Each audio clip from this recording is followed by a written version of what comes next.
और आज इसी मुद्दे पर चर्चा करने के लिए हमारे साथ खास मेहमान भी जुड़ चुके हैं। आपका तारुफ करा देती हूँ। राघवेंद्र सिंह प्रवक्ता है बीजेपी के, अभिषेक वाजपेयी प्रवक्ता है सपा के, निरंजन पोद्दार वरिष्ठ पत्रकार के तौर पर हमारे साथ जुड़ चुके हैं। आप सभी मेहमानों का बहुत स्वागत है हमारी इस खास चर्चा में। शुरुआत करूंगी राघवेंद्र सिंह आपसे, प्रवक्ता है बीजेपी के। आप लोग पूरे चुनाव में अपने लिए पिच तैयार कर रहे थे और क्या लगता है कि अखिलेश यादव आपकी पिच पर खेल गए?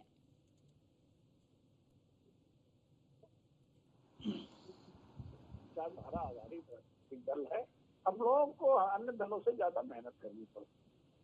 कुछ लोग होते हैं वो अपनी जातीय गोलबंदी करके पद हासिल कर लेते हैं। भारतीय जनता पार्टी सबका साथ, सबका विकास, सबके विश्वास नारे को लेकर के चली थी। आज भी अपनी जो है मेरी पिच वही है, अन्यथा और कोई पिच नहीं है।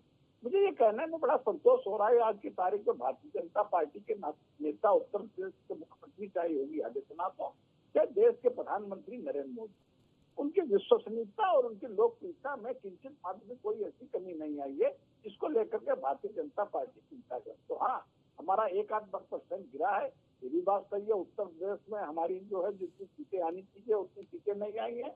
हम लोग 80 के 80 लोकसभा सीटें जीतने का लक्ष्य लेकर के चले थे। निश्चित रूप से लक्ष्य बहुत बड़ा था। देश में हम लोग 400 सीटें जीतने का लक्ष्य लेकर के चले थे। लक्ष्य बहुत बड़ा था, लेकिन हमारी जो सीटें हैं जो उतनी नहीं आ पाई है, इसको लेकर के हमारा केंद्रीय नेतृत्व और प्रदेश का कुछ तो कारण रहा होगा ना राघवेंद्र जी, कहीं तो चूक हुई है ना, कहीं तो गलती हुई है। आप 2014 में 73 सीटों पर थे, 2019 में आपकी सीटें घटी और आप 61-62 सीटों पर आ गए, और 2024 का नतीजा तो सबके सामने है। नहीं, निश्चित रूप से अर्चना जी कहीं ना कोई चूक जरूर होगी है। उसको लेकर के हमारा केंद्रीय नेतृत्व तो प्रदेश का नेतृत्व चिंतित है, उसको लेकर के समीक्षा की जा रही है। निश्चित रूप से जो हमने, लेकिन ये तो मानेंगे ना कि सपा ने और सपा और कांग्रेस ने मिलकर जो रणनीति बनाई थी, उस रणनीति में वो सफल हुए हैं। निश्चित रूप से हमारी सीटों की संख्या कम आई है, इसको कहने में वह कोई गुरेज नहीं है। लेकिन अगर हम दूसरी तरफ एक चीज और देखें, इंडी गठबंधन आज की तारीख में लगभग 10 राज्यों में बिल्कुल पूरी तरीके से सुपड़ा साफ हो गया है। चाहे मध्य प्रदेश हो, अरुणाचल प्रदेश हो, त्रिपुरा हो, उत्तराखंड हो, हिमाचल प्रदेश हो, अंडमान निकोबार हो, दिल्ली हो, गुजरात हो, छत्तीसगढ़ हो, उड़ीसा हो, इसको लेकर के यहाँ पर या तो इंडी गठबंधन का सुपड़ा साफ हो गया। लेकिन देश के सबसे बड़े सूबे उत्तर प्रदेश में तो अच्छा प्रदर्शन किया है ना राघवेंद्र जी। ठीक है, आपके पास लौटते हैं। अभिषेक वाजपेयी है, प्रवक्ता है सपा के। अभिषेक जी, जिस तरह के परिणाम आए हैं उसे तो अभी इस वक्त आप सभी गदगद हैं, लेकिन क्या लगता है आपको कि इसी फॉर्मूले को आप लोग 2027 में भी फॉलो करेंगे? धन्यवाद अर्चना जी। और जैसा कि आपने एक शब्द का उपयोग किया कि गदगद, कहीं पे भी आपको दिखा कि हम लोग कहीं जश्न मना रहे हैं या कोई भी चीज़ कर रहे हैं तो आप किस लहजे से कह सकते हैं कि गदगद? हमारा हर एक कार्यकर्ता ने बहुत मेहनत की है, सभी प्रत्याशियों ने बहुत मेहनत की है, जनता जनार्दन ने अपना पूरा प्यारा आशीर्वाद दिया है और हम उसको धन्यवाद अदा करते हैं। आपके चैनल के माध्यम से पुनः मैं संपूर्ण उत्तर प्रदेश और पूरी देश का जनता का मैं आभार व्यक्त करता हूँ। जहाँ पे हम जीते वहाँ पे भी, जहाँ पे हम हारे वहाँ पे भी उन्होंने अपना आशीर्वाद प्यार दिया। अभी जैसा कि मैं बड़े भाई राघवेंद्र जी को मैं सुन रहा था, उन्होंने कहा कि हमारी लोकप्रियता में कहीं कमी नहीं। अब हमको समझना पड़ेगा कि अगर लोकप्रियता में कहीं कमी नहीं आई है तो ऐसा क्या था कि आदरणीय प्रधानमंत्री जी जो तकरीबन 3.5-4 लाख 5 लाख के वोटों से जीते थे लास्ट टाइम, तो आज क्या बात है कि सवा लाख और 1.5 लाख के बीच रहे। कहीं ना कहीं तो जनता का विश्वास खत्म हो गया ना। वरना अगर जनता का विश्वास बरकरार रहता तो शायद हो सकता था कि 7 लाख वोटों से जीत सकते थे, 7.5 लाख वोटों से जीत सकते थे। जनता का विश्वास है, तभी तो आज उनकी सरकार है अभिषेक जी। जी नहीं, ऐसा कहीं नहीं है। पहली बार आदरणीय प्रधानमंत्री जी ने इस बात को कहा, अब की बार एनडीए की सरकार। तो मतलब जिस सरकार को आज कहना पड़ा, जिस व्यक्ति के नाम पे आप पूरे देश में चुनाव लड़ रहे थे, उन्होंने पहली बार कहा कि अब की बार एनडीए की सरकार। वरना हर मंच से हर प्रवक्ता, हर एक व्यक्ति ने कहा अब की बार मोदी सरकार। लेकिन इस बात को भी तो नकार नहीं सकते ना अभिषेक जी, 240 तो अपने दम पर बीजेपी लेकर आई है। बिल्कुल ठीक बात कह रहे हैं, मैं कहीं गुरेज नहीं कर रहा हूँ। लेकिन प्रसन्न चिन्ह तो अभी इसी बात पे लग जाता है कि 240 अपने दम पर लेकर के जरूर आई है, लेकिन राष्ट्रीय पार्टी जो 400 का नारा दे रही थी, आज वो अपने दम पे सरकार नहीं बना पाई।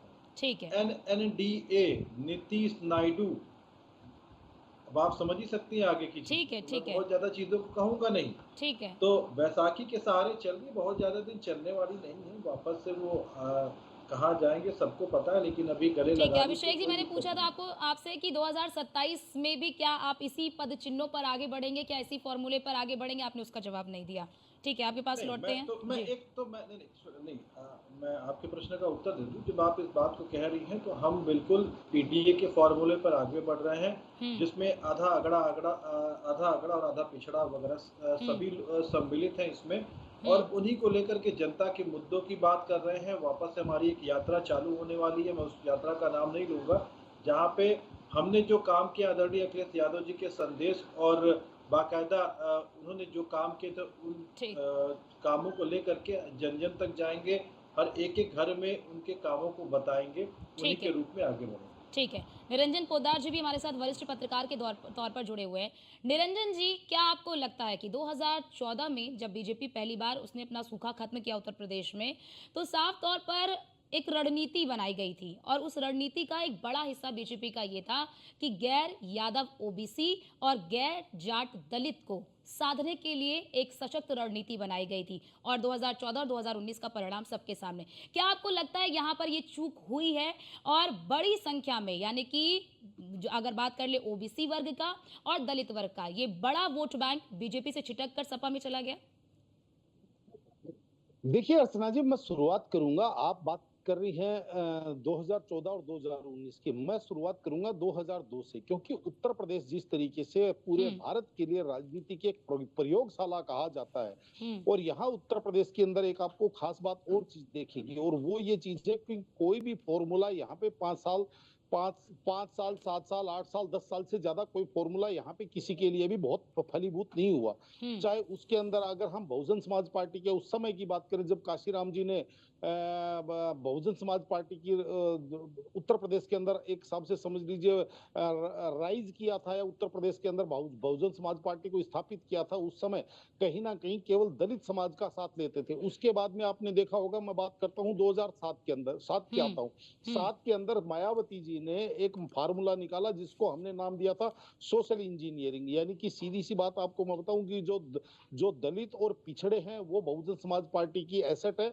और हम्म, उसके साथ जो टिकट दिया जाए वो टिकट अपर कास्ट को दिया जाए, या जहां पे उनकी बहुत बहुलता है, हम्म, यानी कि ओबीसी और अपर कास्ट को अगर टिकटें दी जाएगी, तो वो ओबीसी, अपर कास्ट और दलित वोट मिल करके और कहीं ना कहीं हम्म, चुनाव के अंदर सफलता। और उसी चीज का परिणाम था कि 2007 के अंदर मायावती जी पूर्ण बहुमत के साथ सरकार बनाने में कामयाब हुई। हम्म, लेकिन उसके बाद में आपने देखा होगा 2012 के अंदर जो मुलायम सिंह जी का एक फार्मूला था जी, कि एम वाई और ब्राह्मण, जो उन्होंने हम्म। साथ में ब्राह्मण साथ में जोड़े, उसका परिणाम था कि 2012 में उनको आशातीत और सफलता मिली। निरंजन जी एक चीज उसके को मैं बाद में जोड़ना जिस चाहती तरीके हूँ से इसी आपने बीच कहा, में आप जैसा कि बता भी रहे हैं क्योंकि एम वाई की एक छवि सपा में जुड़ी हुई है लेकिन इस बार में देखिए कि जो 4-5 यादवों को ही जो टिकट दिया गया वो भी सपा के ही थे परिवार के ही लोग थे और मुस्लिमों में भी केवल 4-5 कैंडिडेट मुस्लिम उतारे गए थे बड़ी बात ये कि जो हिंदू यानी कि मुस्लिम बाहुल इलाकों में भी सपा ने हिंदू कैंडिडेट को उतारा और मुस्लिम सीटों पर भी जो सामान्य कह लीजिए कोई उम्मीदवार है उसे उतारा।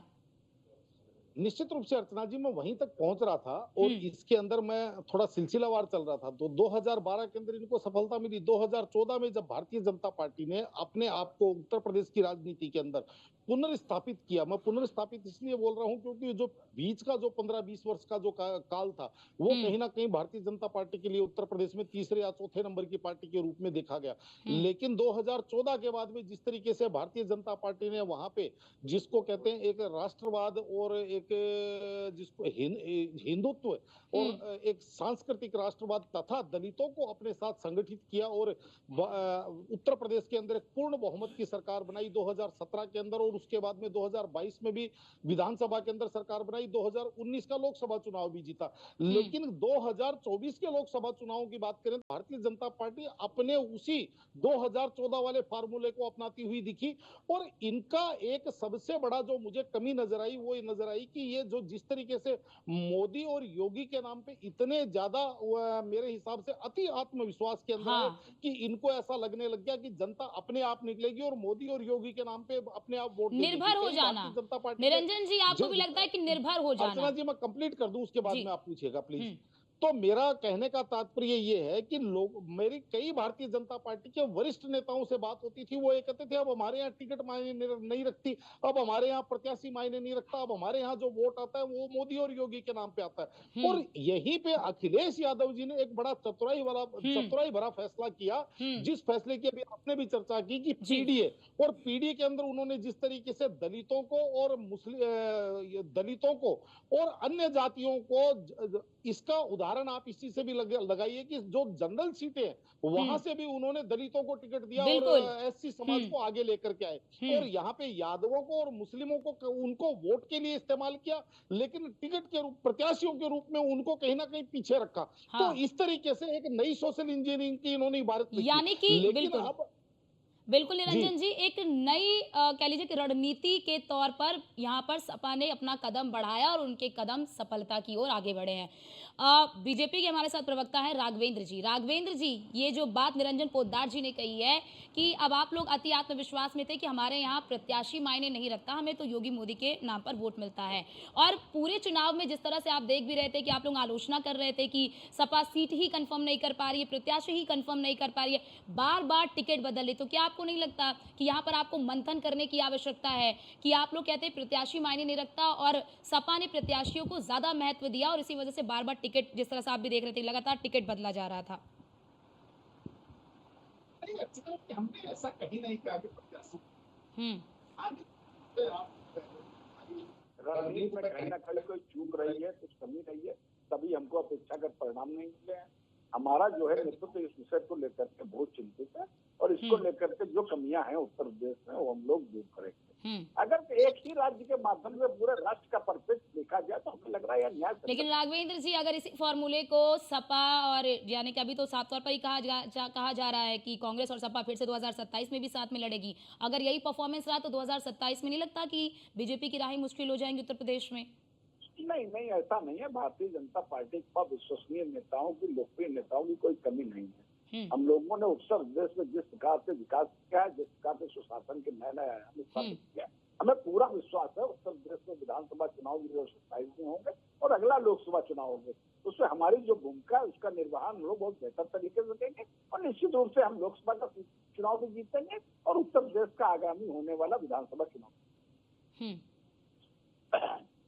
तो राघवेंद्र जी तो मानेंगे ना कि टिकट वितरण यानी कि ये अदला बदली की जो रणनीति सपा आजमा रही थी वो उसकी सफल हुई है?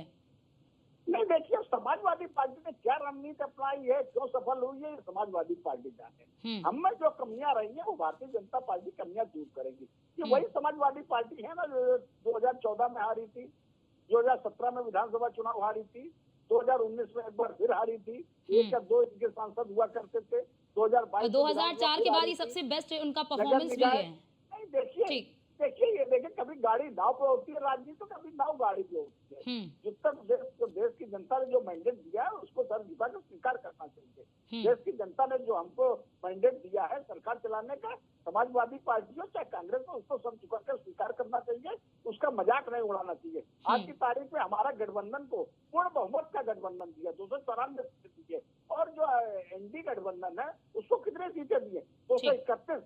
भारतीय जनता पार्टी के बराबर भी नहीं किया है। इनको आकलन करना चाहिए। लगातार तीसरी बार ये हारे हैं और भारतीय जनता पार्टी एनडीए गठबंधन ने तीसरी बार सरकार बनाई है। देश में ये पहली बार हुआ है कि कांग्रेस में जब जवाहरलाल नेहरू एक बार हुए थे उस वक्त विपक्ष की नाम की कोई चीज ही नहीं हुआ करती थी। आज की तारीख में हमारे एनडीए गठबंधन ने चुनाव लड़ा और पूरे देश के जो 7 चुनाव एक हो गए थे, मतलब एक राज्य में अपने विरोधी लड़ रहे थे, वो हम लोगों के लिए एक हो गए थे। उनको हम लोगों ने धूल मिश्रित करके एक बार पुनः सरकार बनाई है। हमारी लोकप्रियता और विश्वसनीयता का यही द्योतक है।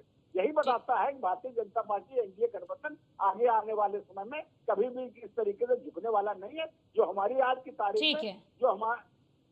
ठीक है राघवेंद्र जी, ठीक है। अभिषेक वाजपेयी जी, इस पर जरा आप भी जवाब दीजिए। साफ तौर पर कह रहे हैं कि हमारी विश्वसनीयता में कोई कमी नहीं आई है, हमारी ऑथेंटिसिटी में कोई कमी नहीं आई है और 2027 में वो एक अलग फॉर्मूले पर आएंगे।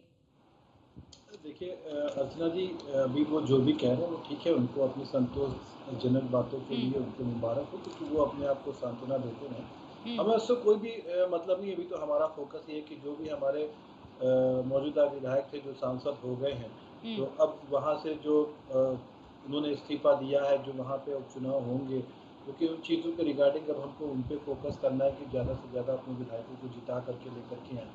चाहे वो किसी भी पार्टी से हों, तो हमको इस पे फोकस करना है, समाजवादी पार्टी के कैंडिडेट जीते ठीक। और जनता के बीच जो मुद्दे हैं, उन मुद्दों को लेकर के आगे बढ़े।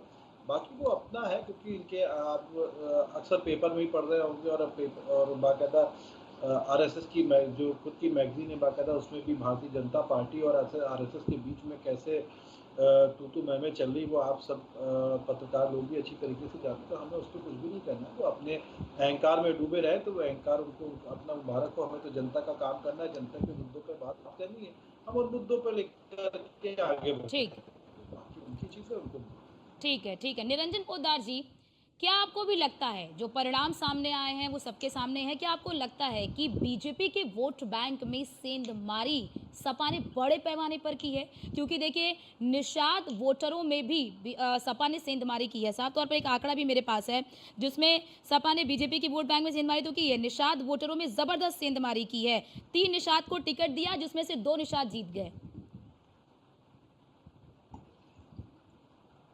भारतीय जनता पार्टी से मेरे हिसाब से कई कई मोर्चों के ऊपर इनसे त्रुटि हुई है। जैसे मैंने आपको बताया कि कोई भी चुनाव आप या कोई भी आपकी नीति या रीति लगातार एक ही चीज आपकी हर बार कामयाब नहीं हो सकती। और विशेषकर उत्तर प्रदेश की राजनीति की बात करेंगे तो उत्तर प्रदेश रोज हर बार नई राजनीति की प्रयोगशाला माना जाता है। और जिस तरीके से भारतीय जनता पार्टी ने चाहे सुहेल देव पार्टी को अपने साथ समाहित कर लिया, चाहे निषाद पार्टी को अपने साथ समाहित कर लिया, चाहे उन्होंने अपना दल को अपने साथ समाहित कर लिया, तो इनको ऐसे लगने लग गया कि भाई जिस तरीके से राजभर समाज है वो हमारे साथ आ गया, निषाद समाज हमारे साथ आ गया, या जो अपना अपना दल वाली अनुप्रिया पटेल के साथ सोनोवाल समाज हमारे साथ। तो कहने का तात्पर्य इनको ये चीज समझ में नहीं आई कि जिस तरीके से उनकी जो सहयोगी दलों की जो राजनीति रही है वो कहीं ना कहीं समाज के अंदर अब विश्वसनीयता का उनके ऊपर प्रश्न चिन्ह है। और उसी का परिणाम है कि आज आप देखेंगे तो ये जो सहयोगी दल थे, चाहे इसके अंदर अपना दल की केवल 1 सीट निकाल पाई है, जबकि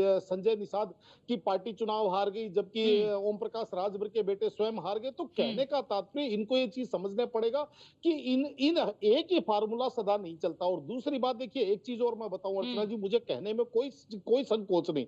मैं क्यों कह रहा हूं अति आत्मविश्वास में? इसलिए कह रहा हूं कि जिस तरीके से धरातल पे यानी कि जमीन के अंदर अंदर अखिलेश यादव जी का जो पीडीएफ फॉर्मूला जो धरातल को खोखला कर गया, कहीं ना कहीं भारतीय जनता पार्टी उस आहट को चुनाव से पहले महसूस करने में नाकामयाब रही। ठीक है, राघवेंद्र जी से जवाब ले लेते हैं। ठीक है राघवेंद्र जी, क्या आप उस चीज को भापने में नाकामयाब रहे जिस तरह से अखिलेश यादव आगे बढ़ रहे थे अपने पीडीए के फॉर्मूले को लेकर? क्या आप उस चीज को नहीं भाप पाए?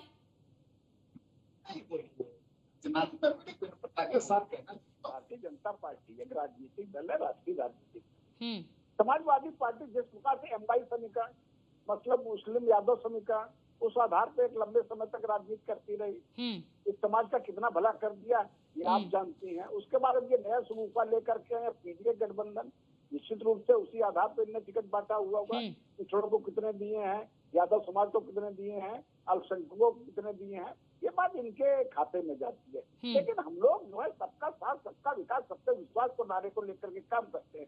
कभी ऐसा अपने घोषणा पत्र में नहीं लिखते अगर समाजवादी पार्टी की सरकार बनी तो उत्तर प्रदेश से मुसलमानों को आरक्षण दिया जाएगा। अगर उत्तर प्रदेश में समाजवादी पार्टी की सरकार, लेकिन राघवेंद्र जी इसमें तो बड़ा सवाल ये खड़ा होता है, अगर आप मुसलमानों के आरक्षण की बात करते हैं तो आप इस वक्त कह लीजिए कि साफ तौर पर टीडीपी प्रमुख चंद्रबाबू नायडू के साथ आपका गठबंधन है और उन्होंने साफ तौर पर कह दिया कि हम आंध्र प्रदेश में हम मुस्लिम आरक्षण को जारी रखेंगे।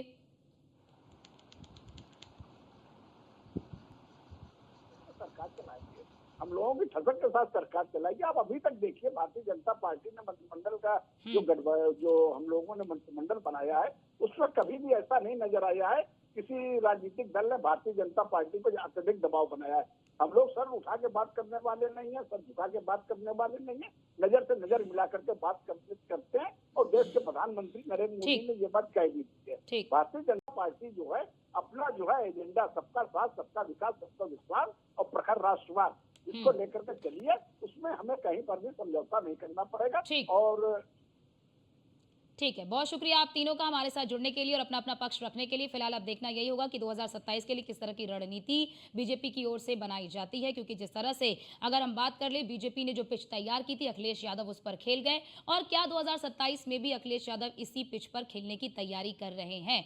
फिलहाल रुकते छोटे से ब्रेक के लिए, फौरन हाजिर होते हैं। आप देखते रहिए न्यूज़ 1 इंडिया।